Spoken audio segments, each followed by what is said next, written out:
ஹாய்ங்க வணக்கம். இன்னைக்கு பாருங்கள் நம்ம வீட்டில் சமையலுக்கு வாங்கின வெங்காயம் பூண்டு எல்லாம் வந்து பூண்டு பாருங்கள், பூண்டு வந்துருச்சு பார்த்தீங்களா. இந்த வெங்காயத்தாள் பூண்டு எல்லாமே நம்ம சமையலுக்கு பயன்படுத்தலாம் பாருங்கள். நம்ம இஞ்சி பூண்டு பேஸ்ட்டுக்கு போடுவோம் பார்த்தீங்களா, அதுக்கு வந்து பூண்டுக்கு பதிலாக வந்து பூண்டு கொஞ்சமும் இந்த இதழையும் சேர்த்து அரைச்சி சமைச்சு பாருங்கள், நல்லாயிருக்கும். ஒரு தடவை ட்ரை பண்ணி பார்த்தீங்கன்னா அடுத்து நீங்களே வந்து மாடி தோட்டத்தில் இந்த மாதிரி முளைக்கிற பூண்டு வெங்காயத்தெல்லாம் வேஸ்ட் பண்ண மாட்டீங்க. ஒரு சின்ன டப்பாங்க பாருங்கள், இது எவ்வளோ சின்ன டப்பா, இதில் கூட நல்லா வளருது பாருங்கள். நமக்கு வெங்காயம் மட்டும், இந்த வெங்காயத்தாள் மட்டும் வேணும்னா அறுவடை பண்ணிக்கிட்டே இருக்கலாம். இல்லை வெங்காயமும் விளைய வைக்கணும்னு நினச்சிங்கன்னா 2 தடவை மட்டும் இந்த தாளை அறுத்துட்டு விட்டுருங்க. அதுக்கப்புறம் கீழே வந்து வெங்காயம் விளையட்டும்.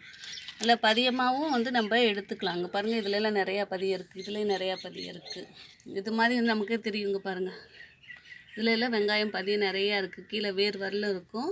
நம்ம அதை எடுத்து ஒவ்வொரு வேர் தனித்தனியாக பிரித்து நல்ல எல்லா தொட்டிலையும் கூட நட்டு விடலாம் பாருங்கள். இல்லை இப்படியே விளைஞ்சிச்சினாலும் நம்ம வந்து மாடி தோட்டத்தில் வெங்காயம் வந்து அறுவடை பண்ண முடியும், பூண்டு அறுவடை பண்ண முடியும். நான் ஏற்கனவே வந்து எல்லாமே அறுவடை பண்ணி காமிச்சிருக்கேன், நம்ம சேனல் வீடியோ இருக்குது, இங்கே பாருங்கள். இப்போ என்ன சொல்ல வரேன்னா, மாடி தோட்டத்தில் இதெல்லாம் நடுறதுக்கு வீட்டில் முளைச்சது, இதை நம்ம சமையலுக்கு பயன்படுத்தலாம். அப்படியே கூட வந்து கட் பண்ணி சமைக்கலாம். இருந்தாலும் எதுக்கு முளைச்ச வேஸ்ட் பண்ணுவானேன்னு வந்து நமக்கு தொட்டியாக இல்லை, எல்லா தொட்டிலும் நட்டு விட்டுலான்னு எடுத்துகிட்டு வந்தாச்சு. அதே மாதிரி பாருங்கள், பெரிய வெங்காயம் இதையுமே நம்ம நட்டு வச்சு இதில் வந்து நிறையா வந்து பதியம் எடுக்கலாம்.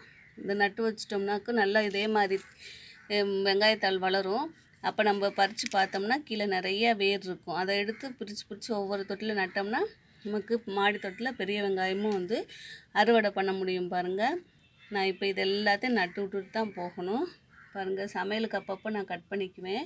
இந்த வெங்காயத்தாள் பூண்டு தாள், இந்த பூண்டு வளர்ந்துருச்சு பாருங்கள். நம்ம இஞ்சி பூண்டு பேஸ்ட்டு போடுறதுக்கு பதிலாக கொஞ்சம் கொஞ்சமாக சேர்த்து பாருங்கள். அப்புறமா உங்களுக்கு எப்படி கரெக்டாக அந்த டேஸ்ட்டு பிடிச்சிச்சின்னா போடலாம். இல்லாட்டி தனியாக வந்து இதை பொடி பொடியாக கட் பண்ணி முட்டையில் போட்டு கூட சின்ன குழந்தைங்களுக்கு கொடுக்கலாம்.